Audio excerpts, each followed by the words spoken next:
Hi everyone. Hello. Sorry, Mercury's in retrograde and I was somewhere else. But here I am. Well, we are extremely glad that you could join us.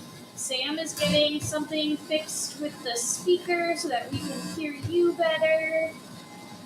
But it sounds like you can hear us, which is great.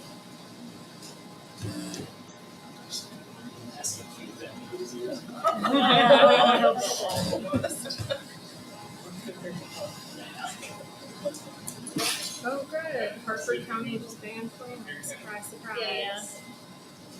What would you like to happen? Okay. Okay, cool. Let's see if we can hear you better now. Okay, can you hear me? No. Hold on. What happened? Okay, let's see if we can figure this out. Why is she doing this? Ask your questions. But we won't hear the answers.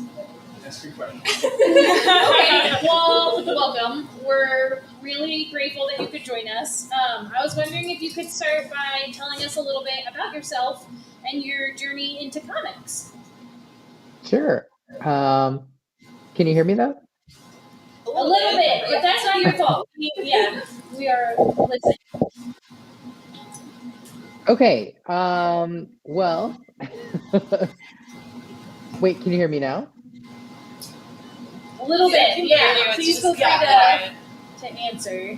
Okay, I'm not sure if I should answer. Yeah, go for it. Okay. Well, I've been, a fan of comics ever since I was a little kid. They really saved me as a reader. I was what some teachers call a reluctant reader. Making that transition from books with pictures to full prose was hard for me. And I loved collecting comics. I used to save up my lunch money. I mean, food's super important to me. So that was some commitment to set money aside. And my dad even forbade me at a certain point to buy any more comics because I had so many. But I got crafty and I used to take art lessons after school. But I lied to my parents and told them that the classes were starting like 15 minutes before they actually were. So I'd get dropped off, I'd go inside, I'd like wait in the hall for like a minute and then make sure they weren't there anymore and like run the 2 blocks to the comic store, like buy my books, put them in my backpack, and no one was the wiser. Um, so, you gotta do what you gotta do. But anyway, That's amazing. I love it. yeah.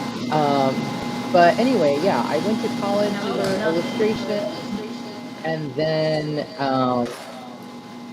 I after college I did a bunch of service industry, and then worked my way into like graphic design, and it took me 10 years after graduating before I published my first picture book. And then once I had my foot in the door, I was like, okay, I've always wanted to make comics, and like graphic novels were really having a moment suddenly. Like people were really, starting to consider them literature, which they've always been, but especially in children's. And so I was like, okay, it's my moment. I can shoot my shot with comics, and I had, the idea for Flamer, and um, long story short, that was my entree finally into comics was Flamer in 2020 is when it came out, but it took me a long time to write it. And then can we talk a little bit about this particular story about Gasians and the Yeah. evolution of this story and these characters? Yeah. So after Flamer came out, I was kind of wondering, oh, what am I going to work on next? I mean, there's always something, in the pipeline. But I was like, what's my next comic project? And people were asking me, is there going to be a Flamer sequel? And I was like, I don't know. It's auto fiction. And when I think about my high school experience, I mean, I was in the closet the whole time. And I was like, I don't want to write that story. And I started thinking about when I did come out, which was senior year of college.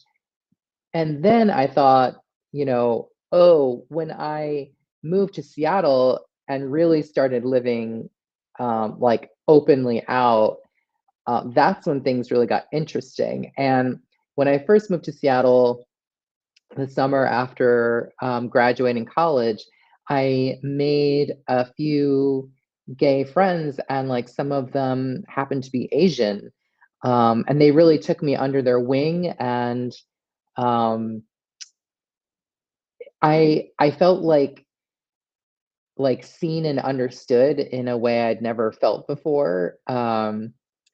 Because I had these people who I could relate to. So yeah, and Seattle was a really special place for me. Like I was really used to, the toxic masculinity of the Northeast, and people in Seattle just kind of didn't care. Like it was very chill, and I finally started to feel comfortable in my own skin. But um, just to shout out, like so the book is dedicated to my Gaysian friends that I made in Seattle. So Brian and Sim are the part of that first crew that I met, and then Jay came along like a year and a half later. Um, so yeah, so the book is dedicated to them. Although the characters, were you asking about the characters? I'll just jump into anyway. But like, um, when I started writing the book, I was bearing my own experience in mind, and like and my friends, but this book is by no means uh an apples to apples kind of autofiction the way that Flamer is very parallel with my life. I'll say that the character of AJ is very much based on me. So that's a little more parallel. I mean, I was also the model for AJ. If you just remove my mustache and give me a Bieber cut, it me. But the other characters are really like amalgamations of lots of people. I actually interviewed about 30 people when I was writing this book, of different ethnic backgrounds, gender expression, um, socioeconomic background, jobs, blah, blah, blah, blah, blah. And that's really what helped me create these really three-dimensional characters. And things came out in the interviews that were like, um, I started to notice patterns, right? Like shared experience. And then I also saw like really unique experiences, um, as well as like specific cultural experiences that I totally wouldn't have known about. Like obviously, I don't know about every single Asian culture. Um, so there are some really beautiful moments in the book that derive from those interviews. Yeah, the characters are absolutely incredible. They're fully realized. I felt like I could recognize myself in each of them. And even not having, lived in Seattle with this group of people at this, point in time, I felt like I was there. I knew who all these people were. I was all these people at different times. I guess my main question is, how does it feel to have written a perfect book? This is so good. Wow. Oh my God. I don't know. It feels good.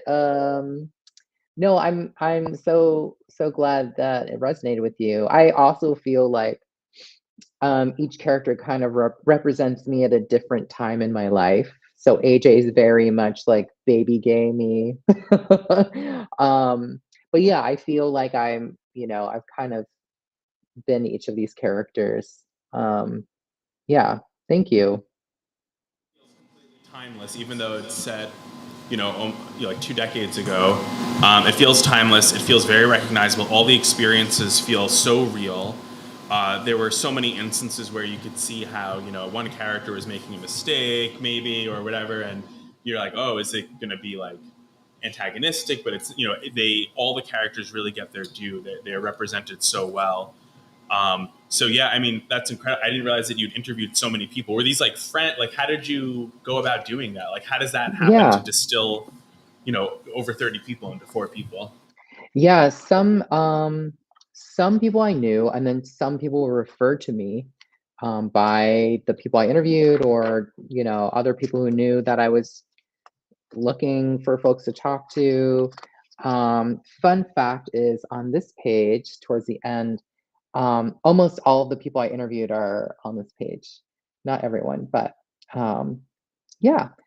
Almost all the Asian people I interviewed. There were a few non-Asian people I interviewed, but some of those characters make cameos. Some of those people make cameos in the rest of the book. For example, the fortune teller who reads the tarot is a very good friend of mine, and she shared her trans experience with me. Anyway, yeah, I can't remember the original question. It was just, how did I get a hold of those people? Or Well, if you interviewed so many people, how did you figure out how to like create like only a few characters out of that? Like, what was the process like? yeah, I mean, yeah, I didn't take everything from those interviews. I think a lot of the interviews confirmed some of the shared experiences, right, that I knew would be featured. A lot of those experiences were things that I had already kind of done a brain dump about. I actually have um, I had like folders of just ideas of like, oh, here's some like racist or like homophobic or whatever ism things that I've experienced being like this. Um, and yeah, a lot of those interviews just kind of confirmed like, yeah. And of course we each have our own special flavor of whatever ism. Um, so yeah, but um, sometimes I would specifically seek out someone to interview. So, for example, someone I know is Korean American and is an adoptee. So I reached out to her. Like, she's not queer, but she has that Korean adoptee experience, which John has in the book. Um, so sometimes I would go looking for someone specific to talk to. Gamers, another example. I am not a video gamer, but there's a lot of like gamer lingo in the book that various people help me with.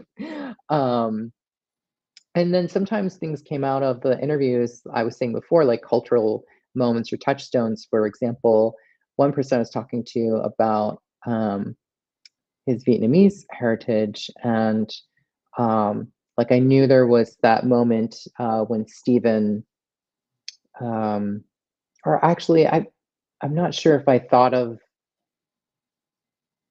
I'm not sure which came first, but I think I feel like I asked this person, is there something in Vietnamese culture to do to honor one's mother? And he said, oh yes, there's this very specific holiday, and there's this special ceremony in which you wash your mother's feet to show your appreciation of her and all of her sacrifices. And so I used that as Stephen's apology, right, in the book, which makes me emotional. Like, I was so emotional writing that. And it's something that a lot of people have reached out about, to be like, oh my God, the washing the feet. I could not, nor could I. So that was a really beautiful moment of like something that I would never have thought of or found perhaps on my own. But something that someone shared that I was like, oh, that's so beautiful. So yeah. Thank you for this. Thanks. So just to kind of touch on that, you answered probably the thing I've been wondering about with all the interviews. A very good lifelong friend of mine is a Korean American adoptee, so many things that she dealt with reflected here with John's story about just how, distance from your culture you are and not fitting in either group.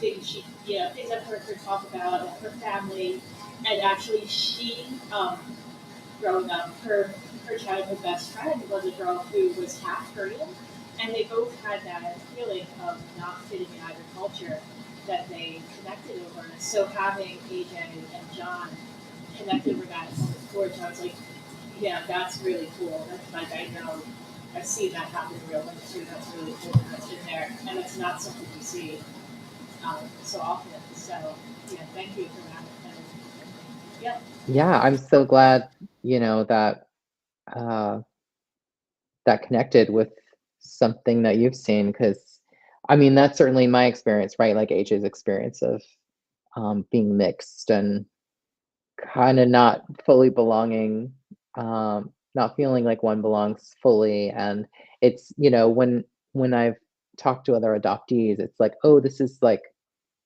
not the same, but I totally get it, you know. Very similar to this scene where he was in Mitsula. She told me once she went shopping at H Mart and met another Korean girl that she knew from high school. She said, "Oh, I didn't know you shopped here." Kind of Yeah. situation. Very, very similar kind of. Yeah. Yeah.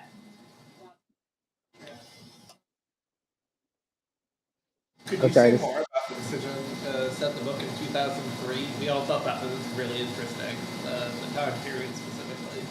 Yeah, sure. Um, honestly, it just kind of aligned with my personal experience. Like that is the year that I moved to Seattle. Um, and it's just such a different place now. And there were things that I really wanted to capture about that time when the neighborhood was the neighborhood. Like it felt like it really belonged to us. And now, because Amazon and Microsoft have like blown up so much and taken over so much of the city, it's really been infiltrated by outsiders.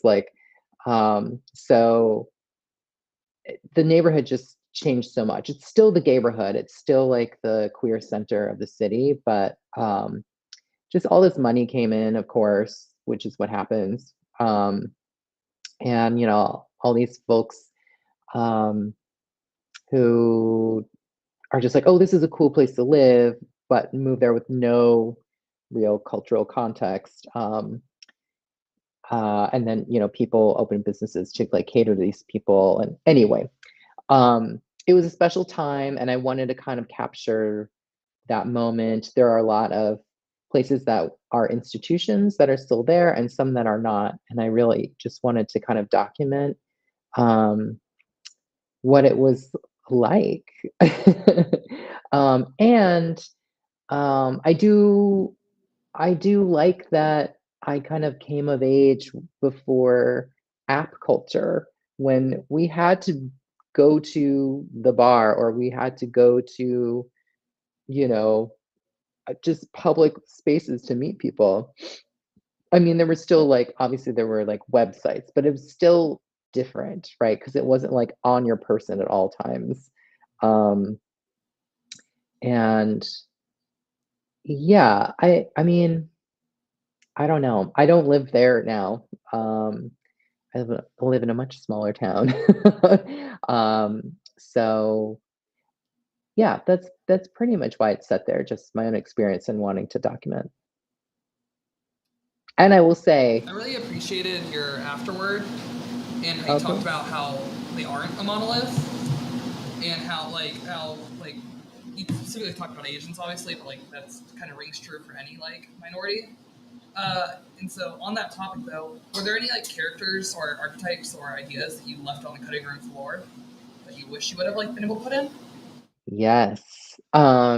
So once upon a time, during the time of the first draft, there were six main characters. So Ty and Eddie, who are part of the Boylet Club, they had equal billing as the other characters. And my agent was like, this is too long. it's just too long. And there were problems with that draft as well, like big problems.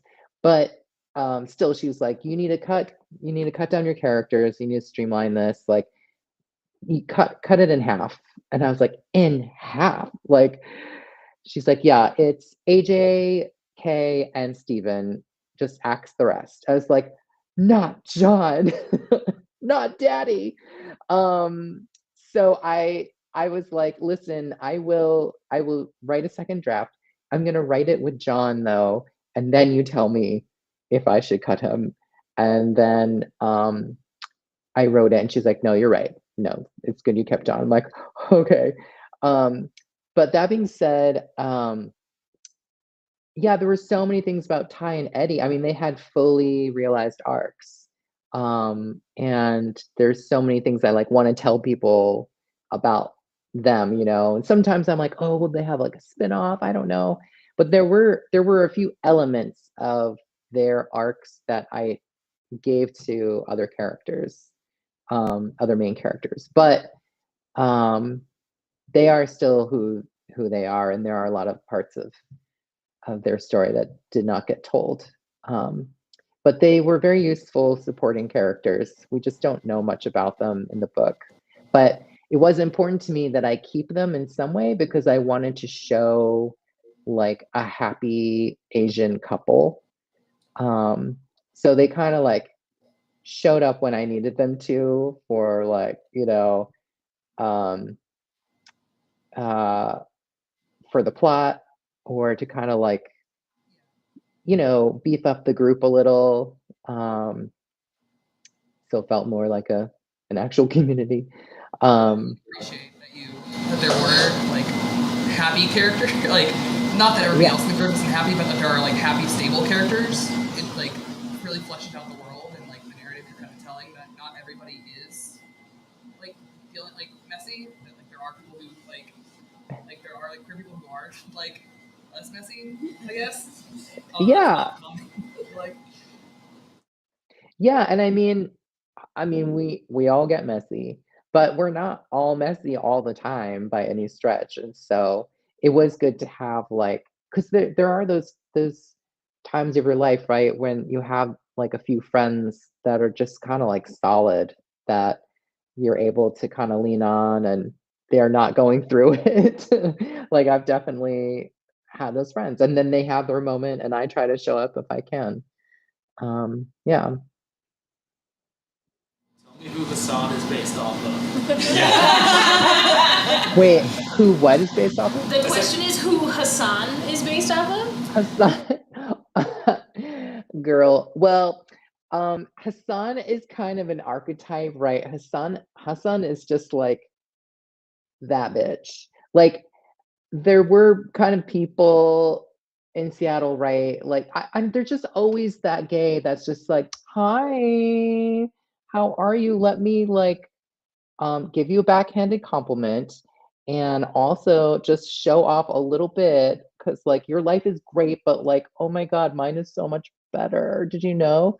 Like there, I just felt like there's always that person at the party that's like, oh God, of course he's here. And then you're like, hi, yeah, that's great. Oh, I can't wait to hear about your boyfriend for the next hour. Like, who's like a total dick. So happy for you. Yeah, there's just that kind of person who wants to portray a certain image and doesn't let people in. And Hassan is interesting because he's someone that I think about like, oh, if I, God help me, like write another book with these characters, he's someone that I would want to develop more because obviously there's stuff going on with Hassan, right? That he's not ready to deal with. So we've got Hassan who's like the messy, like kind of a comedic counterbalance to Ty and Eddie, who are like such solid supporting characters. I needed like a kind of chaotic evil supporting character, unsupporting character, as it were. feel like it would be so cool to see since we got a little glimpse of what it was like when he was working with Kay, first learning drag, right? And then clearly left. It'd be really cool to see what happened there. And then selfishly we'd get more of Kay. So Yeah. that Win-win. Yes. Suck Yeah. it, book.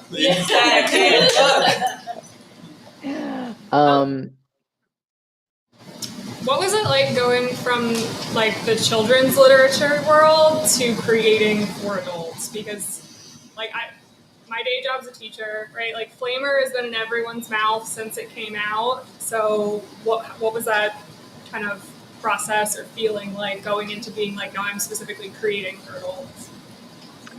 I will tell you, it felt great. Like it just felt really liberating, not to have any filters and just say whatever I want to say. And I started writing this in, I think towards the end of 2020 or like beginning of 21. There was this thing going on. I had some extra time on my hands. And so I started writing this before all the book banning shenanigans. And when that started happening, it just lit a fire under me where I was like, oh, you're trying to like make me be quiet. Like I'm gonna be super not that. I'm gonna be like really loud about this now. Also, you think Flamer's pornography? Like, first of all, I don't know what porn you're watching. It's boring. Second of all, like, you better get more pearls to clutch, girl. You know, like, yeah, I don't know. I felt ready. I felt ready to um, connect with an adult audience. And I can't believe I'm saying this, but like, Flamer's been out long enough now that kids who read it in high school are like grown ass adults now in college. So it's like now they have something to kind of level up with, like along with them. So that felt good too, where it's like, I still got you, you know? Thanks. Okay. How did you come to, I guess, was it always in the draft that you were going to have this long period of like kind of, I don't know how long it was exactly, but like PTSD kind of for Kay, where they like wouldn't leave home? Because I thought that was a really interesting choice narratively, because I didn't see it coming. I didn't foresee how that would affect them that kind of long-term way, and I thought it was really interesting and a good way to also make people show up for her in a way that she couldn't exist without community. Right. Yeah.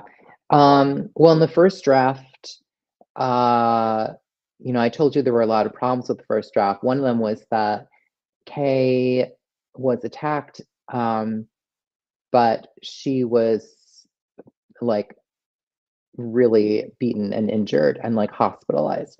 Like that was part of the plot. And I was like, you know what?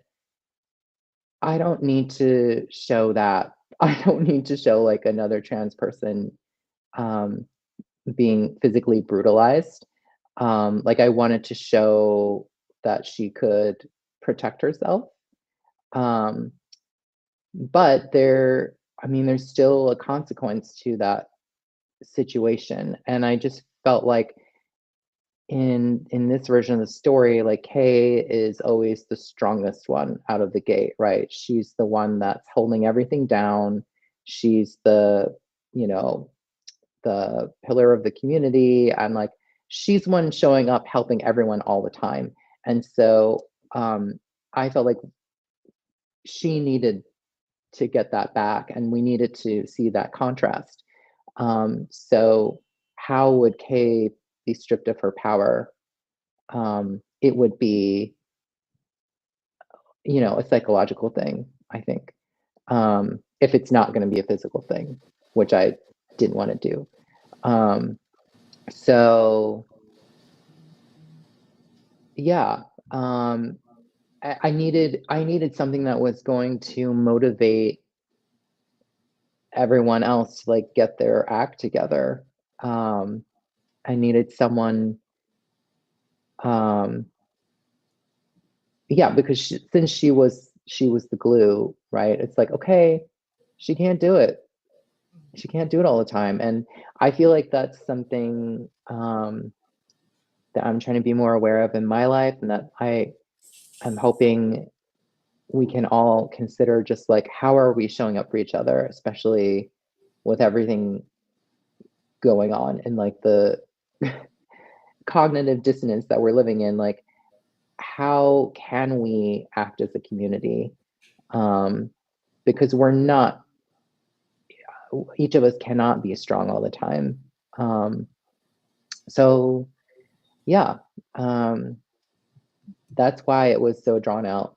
Because I just really, I needed her to take a break, and I needed everyone else to show up. And I feel like that's how the group of friends went from being friends to like a real chosen family, because they are not friends because they're just gay and Asian, right? They're friends because they see each other, they understand each other, and despite fucking up, they show up for each other.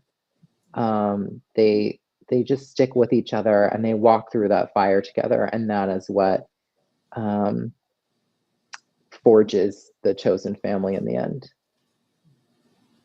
I don't think I have a question, but I just want to say on that same like kind of point of the story when Kay is inside. I'm looking at page 327 if anyone wanted to look in the room. But I thought like the way that you depicted Kay like experiencing panic attacks when trying to leave, like especially on this page when like basically like feel like something's grabbing them and kind of restricting their air, like forcing them away from the door. I have experienced panic attacks, and I just felt like this was such a powerful way to visually see what that panic feels like and how real and terrifying it feels at the time, even though, of course, all that happened, right, is like Kate wasn't able to open the door and left. None of this truly happened. But I was a really, really great depiction. So thanks for that. Thanks. Yeah, it's I mean, this is why I love graphic novels. Like I love playing with visual metaphor. Um, obviously prose writers work with metaphor all the time, and but graphic novels, yeah, there's a way to not just play with metaphor, but also play with time. Um, so, and you can kind of read it different ways.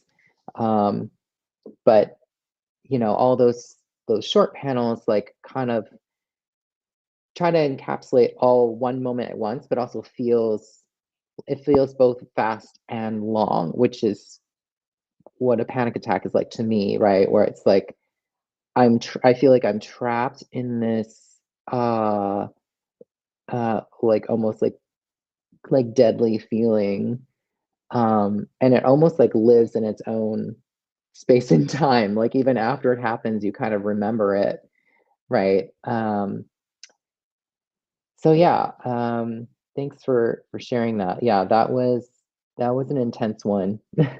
And you also notice that um the style is a little bit rough on that page as well, and that was totally by design, just to add to the chaos and panic of that moment.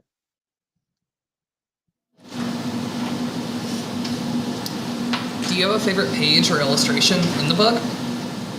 Oh, I have a few. I really just I love the sequence, like Kay's dream sequence, when she uh then finds out that Obachan dies. Um, yeah, that oops, this spread and this page I really loved working on.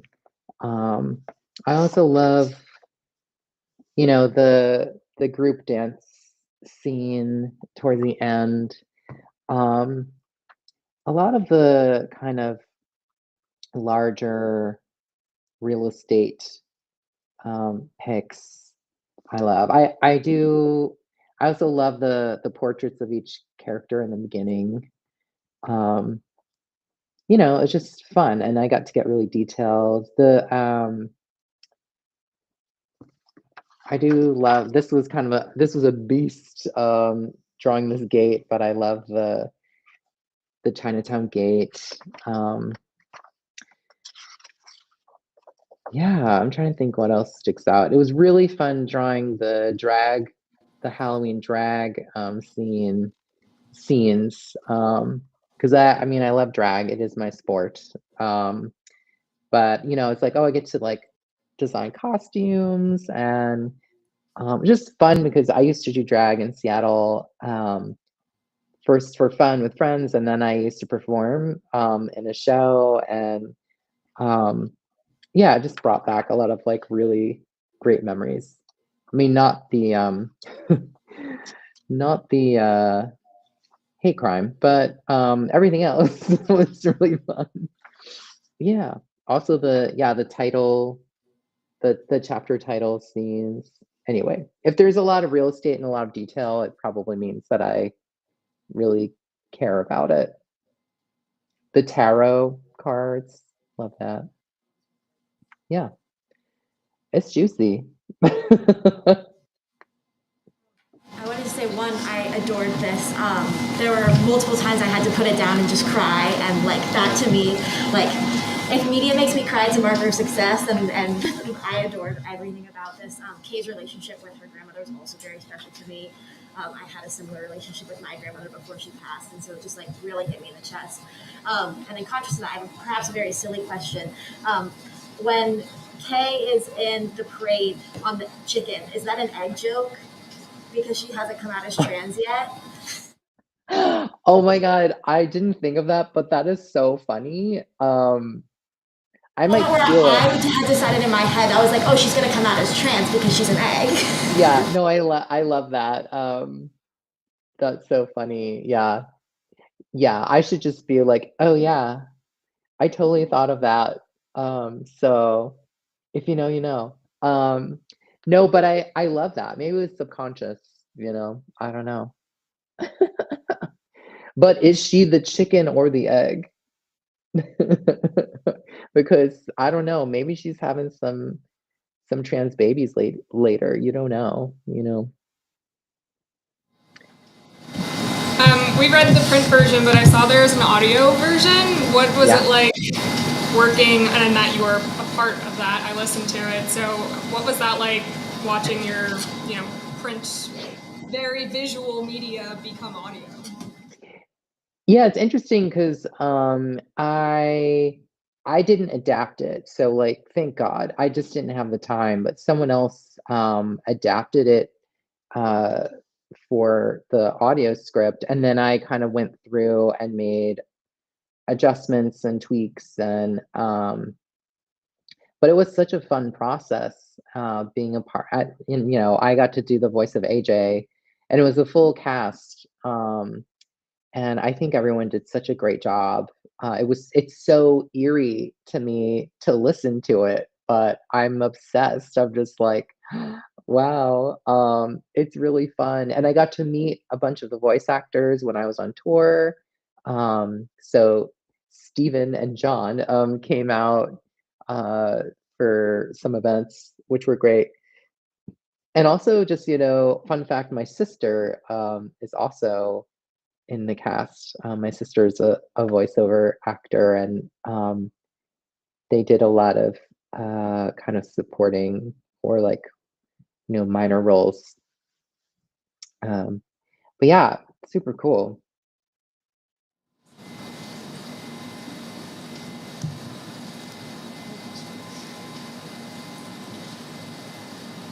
I feel like this is an insanely lofty question, but can I ask what you're most proud of from this book?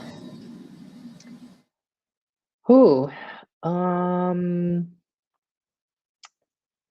most proud of, I don't know. I'm like, I'm just honestly proud that I actually finished it. Like I, had the idea and I don't know, I feel like I keep like the first when I did Flamer, I thought I was maybe biting off more than I can chew. And then when I was doing this, I was like, Flamer sounds like a slice of cake, like the thinnest slice of cake.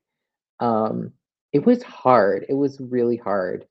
The writing was hard. I'd never written, an ensemble cast of characters before.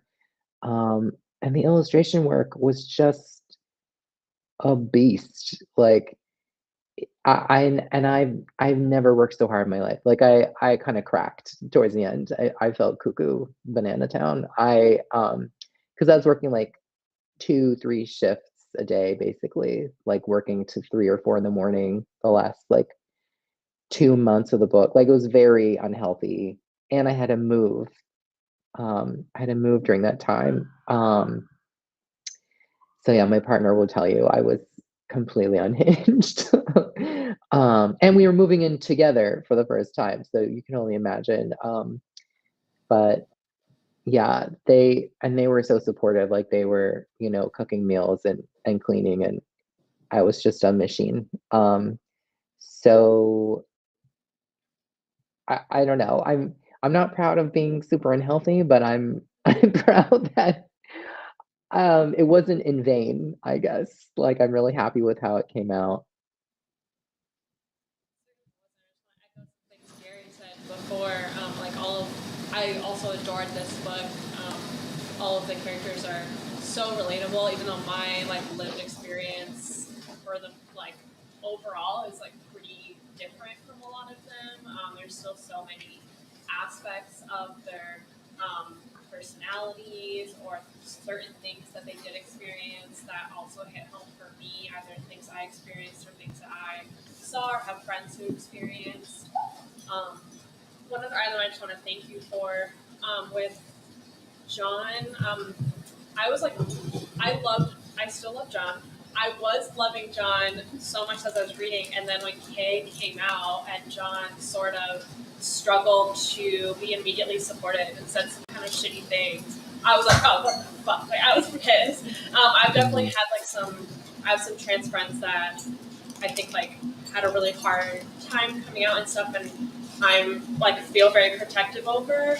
So I definitely like have a harder time maybe sometimes forgiving somebody or like thinking of any nuance that may be happening around somebody being shitty about gender. I'm like, oh, like no, fuck you, you're a crappy person. Which obviously those also exist, but there's also like just human aspects and people can make mistakes. And when we saw John's backstory of that specific moment a little bit more with his friend who was bullied for their femininity and like really attacked for that, experienced violence.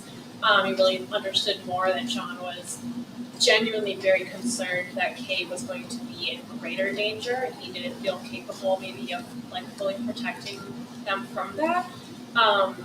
It like helped me to also learn to forgive him and realize that like just being like fuck you for that is not how it needs to be all the time. So it was great growth to like see from everybody, and also like good for me to experience as a reader. Yeah, yeah, thanks for that. I I wanted oh, I think can you still hear me? Hold on. I think my earbuds just died. Hold on. I have to change the Can you hear me? Um okay, so I think yeah, I wanted to have characters that were like real people. Like I wanted them to be flawed. Like I wanted them to make big mistakes. And yeah, that was John's big mistake. And I don't know, I feel like I've been there. Like I was very ignorant about trans issues like long ago, right? When I was that like baby gay, I was like, I didn't know my ass from my elbow. And sometimes, I think it can come from lots of different places, right? Like, it can come from a place of fear, which is where it was coming from with John. And sometimes it is from a place of judgment and like ignorance. And I've seen friends come out as trans, and I've seen them struggle with like how other people react to it. And it is interesting to see, from a third party view, like the different arcs people take, right? Like, okay, are they gonna figure this out or not? So I'm glad John figured it out. And it was also, I think, a great moment for Steven to kind of like shine, where Steven was like ready. Steven's like, I knew it, which is also like a weird thing to be like, but at least Steven was like, you're being an ass, like, like, get with it. But yeah, to me, it felt like they had reconciled. Like he had done enough to show up. About color choices for this book, I absolutely love the way you use color for like the rainbow flag. Thank you. Yeah. Because I think like one earbud. But I have to turn off.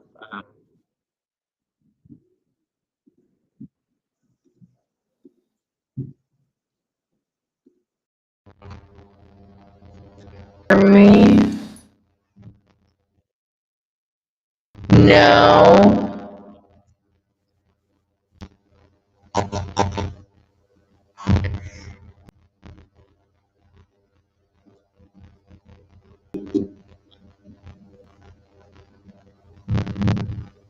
Okay.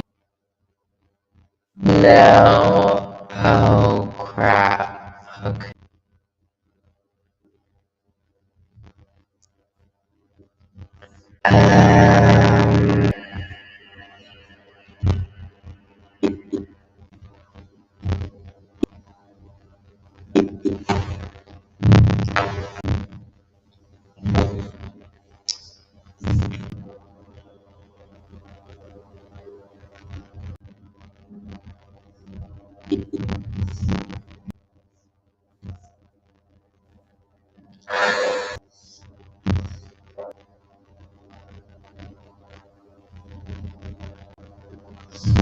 Can you hear me?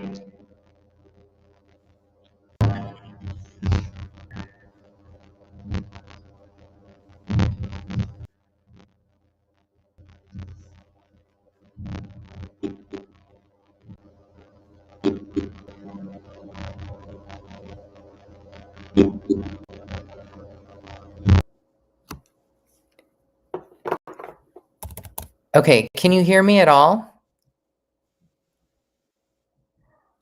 Okay, not sure what to do. There's a delay. Okay. Okay,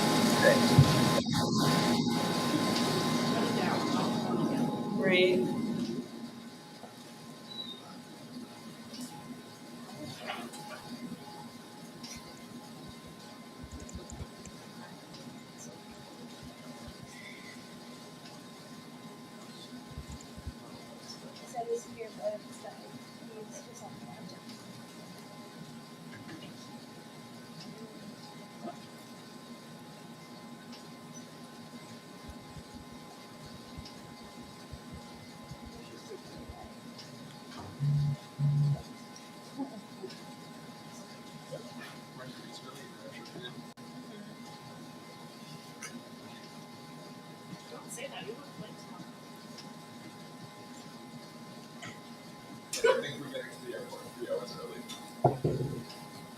It's also because I don't have a real ID, and I feel like they're gonna be dicks about it.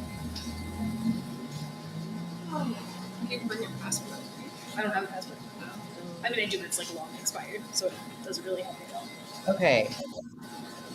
Does that work? Yes. Yeah. Yes. Okay. So try it out. I don't know if you heard my question, but I was asking about the color in the book. I really loved your use of color and like the rainbow flags all being rainbow and pinks and blues. The party makes yeah, the shots of red in places. Was the way you used color originally envisioned in that? Did you do the coloring? How did that come together? Yeah, that was my plan, was to do a limited palette. If you've read Flamer, that's black and white with like spot reds and oranges, and I felt like it was so effective. And I wanted to do the color myself also, and I was like, I don't have time to do full color, babe. Like, but I think it's having a limited palette kind of forces you to get really interesting. So I chose blue because it's a color I associate with Seattle. I mean, I think of gray, right? But it's a very like cool gray. Things kind of lean blue. So I love that. And then I chose pink because gay, and there was enough contrast, right? Where I can use the pinks to kind of like have a real like powerful pop on a page that's mostly blue. And I also, played with the intensity of each color. Yeah, I really enjoyed working with a limited palette, but there were certain things like Pride. It's like I need a rainbow for Pride. Like I can't really. I tried doing, shades of the color. I'm like, this just looks like I'm doing an incorrect trans flag or something, or like, you know what I mean? Like, it's like, oh, there's some other, this is some other queer group that people are trying to look up the flag. Like, what's this? So I requested, I was like, can we just do rainbows? They're like, sure. And then towards the end for the big new queer, lunar new queer party, I just needed gold because it's hard to do a Lunar New Year party without gold. But also it was a big like celebratory moment anyway. So just the gold kind of like punched things up. But it's also in that scene when Kay goes back to California. And I just wanted to show like the spatial difference. Like we are in a different place right now, obviously, with like all that sunlight. But it was also like a really poignant moment for Kay. Yeah, lemon palette. It looks amazing. Thank you so much. And I should give a shout out to I did all the line work and I did all of the shading, but I did have I ended up getting contractors to help me with flat color. So it's kind of paint by number for a bunch of pages with people, because towards the end it's like I'm running out of time real fast. So just and those people like got their flowers in the acknowledgements. You can look them up there.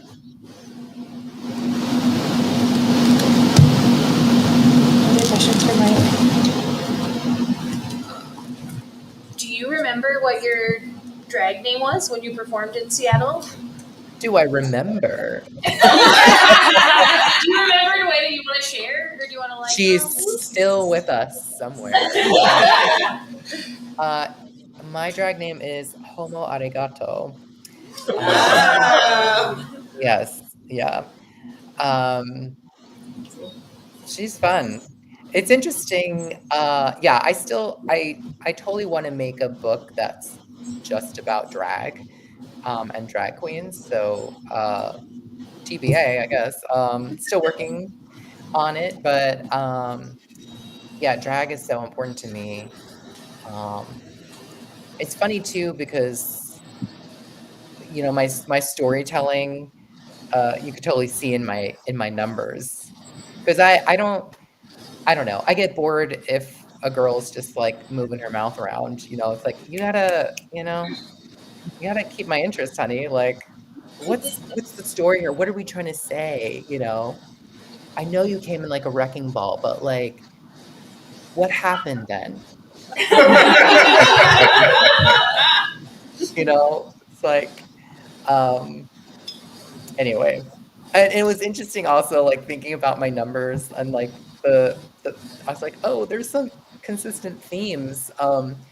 Food came up a lot.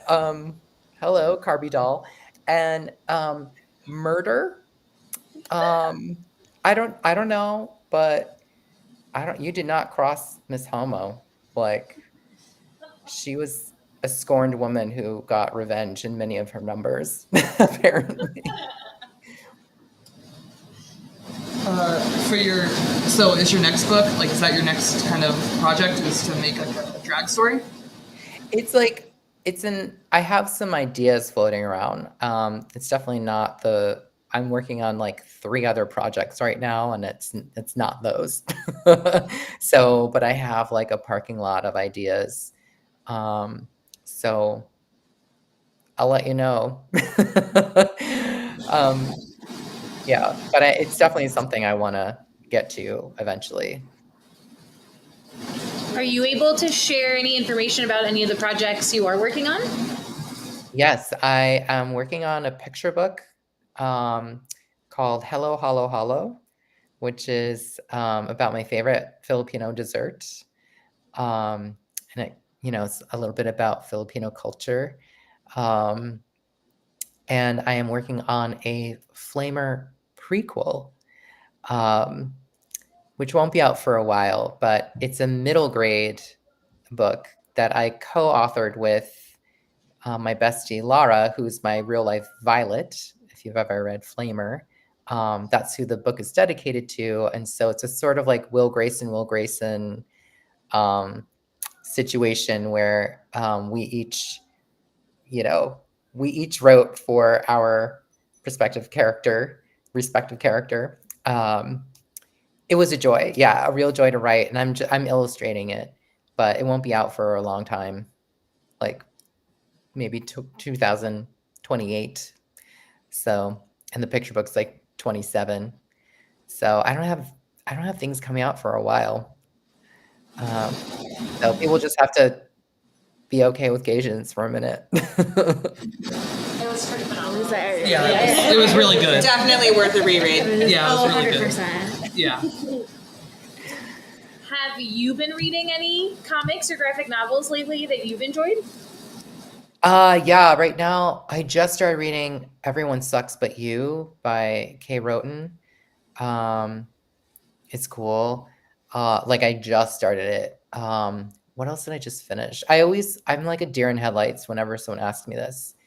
I'm in the middle of reading The Emperor of Gladness, like all of queerdom. And what else? Oh, I'm in the middle of reading Come and Get It by I can't remember her name now. I feel like Kylie, it's something Kylie or Kylie someone, I can't remember. It's a great book though. Kylie Reed, am I making that up? I can check. What other comics have I read recently? I actually just taught a queer comics workshop last week. So I was busy helping people trying to make comics. So like that's what's in my head right now. Are like my classes pieces, which were really great. I'm also reading Parable of the Sower for the first time. Something nice and light. Kylie Reed, Come and Get It by Kylie Reed. I'm like halfway through. Recommend. But yeah, I've got like a stack of graphic novels that I haven't read yet that I need to get to. I found one called Broadway, it's just gorgeous. Like I bought it just because the art is so beautiful. I don't know if you've seen that. And I just bought Cornelius, which I think is like an English translation of a Spanish. Again, I just bought it because of the art, and hopefully the story will be good, but I need to jump into that still. Yeah. Nice. Does anybody have any last questions? we all really liked your book. Yeah. Yeah, if that didn't come across, like we all really, really liked the book. Just to reiterate. Yeah. Truly just thank you. Yeah, thank you for Wonderful. Thank you all so much for taking the time to read it and for like buying it. That always helps. Yeah, just like spread the word if you can. And yeah, this was really fun. Thanks so much for having me. Y'all are in Baltimore, is that right? Yes. Okay. Yeah. I said it right. That's right. You know, I've had those crab cakes. And my co-author Laura Robbins for the Flamer prequel, she's a Maryland girl. So yeah. Anyway, fun fact. So I'll be down there at some point to see her. Yeah, please do come visit. We're the last direct market comic shop in Baltimore, so we're holding it Totally. down. Yeah. Looking forward to it. Yes, and we were nominated for the Eisner, which is cool. Thanks, Wes. Okay. Yeah. That's bragging right. Or just brag. Yeah, that's true. Yeah. You certainly don't need to, but do you have any questions for us? Oh gosh. So do you all meet like once a month or? Yeah, that's awesome. That's super cool. I love it. So this is our Queer All Year graphic novel club. So every month we meet and read a new queer graphic novel. And often we get a creator who can join us virtually, sometimes in person.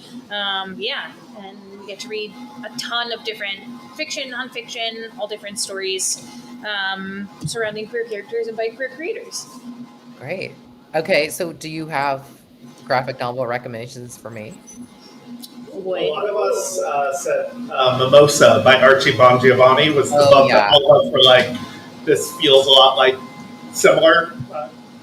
Yeah, I have that. Yeah, I think we're going to be on a panel together at FlameCon. Oh, Awesome. Yeah, come on up. It's a panel about queer chosen family, which was my idea, but Cosmo Yeah. is a queer beloved. Queer that's also about queer chosen What is it? family. It's called Cosmo Cosmonites. It's from Top Shelf from IDW by Hannah Templer. hold on. Say the title one more time. Cosmonites. Cosmonites. Okay. Yeah. So it's about a ragtag group of gay space pirates, fighting the patriarchy. It's fantastic. It's a trilogy. The first 2 books are out. But yeah, it's also a lot about found family and taking care of your community. It's fantastic. And the softball one. Oh my god, I love Grand that Slam one. romance. Grand Slam romance. It's so ridiculous. Sailor Moon and Slam softball. romance. Yeah, so Grand Slam Romance is a softball meets Sailor Moon, hilarious, raunchy. So funny. It's from Abrams, from Okay. articles on the Shirley line. And yeah, it's fantastic. All 3 books in that trilogy are out. It's just messy, queers abound. It's fantastic. I don't usually, I'm not really like a sport ball girl, but I do love the Check Please series. Yes. Yeah. Perfection. Also, they admitted that they had not watched any or knew anything about softball when they made the books. Totally tracks. Yeah, Totally tracks. They just wanted a very obviously queer grouping. It started as this a couple page zine, and then they were like, oh, suddenly it's this huge trilogy because Mariko Tamaki loved it. So they were like, cool, I guess we'll just bake our way through. That's saying And something. then everything around softball is totally incorrect, and it's hilarious and wonderful. So you do not need to be a sports gay at all. Yeah, we were like, yay, sports. And then that was the extent of the sports information you need to know. Yeah. You also don't need to be a sports gay for Blades of Fury. Which is another good one. What is it again? What of Fury? Blades of Fury by Blades of Fury. Daya Munoz. Yeah. About competitive fight ice dancers, but they're animals. And gay. And gay. Wow. Yeah. Okay. Layers. And they wrote Princess and the Grilled Princess and the Grilled Cheese Sandwich, which is hilarious, and it's like an all ages book, but it's so funny. Princess and the Grilled Cheese Sandwich. Good title.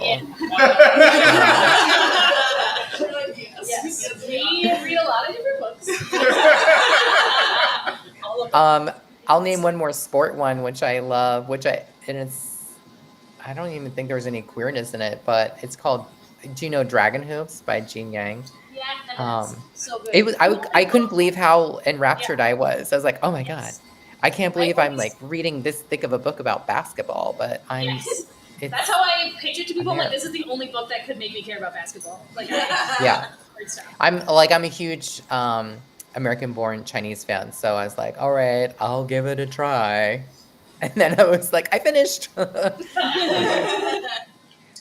Anyway, because Jean Wen Yang and the real life coach from Dragon Hoops are going to be hosting a talk at SDCC this week. So. Oh my God. I'm like, oh my God, I'm excited about a thing with basketball. A sport. Oh, cool. Thank you for the Rex, and thanks so much for chatting with me.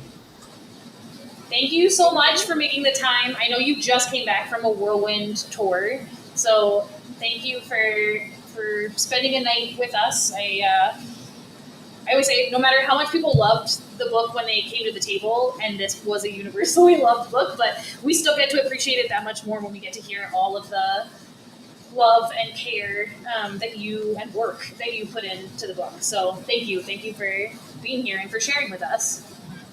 Thank you. Well, thanks again. Yeah, have a great night, I guess. Yeah. Thank you so much. Thank you, Mike. Yeah, thanks. Bye.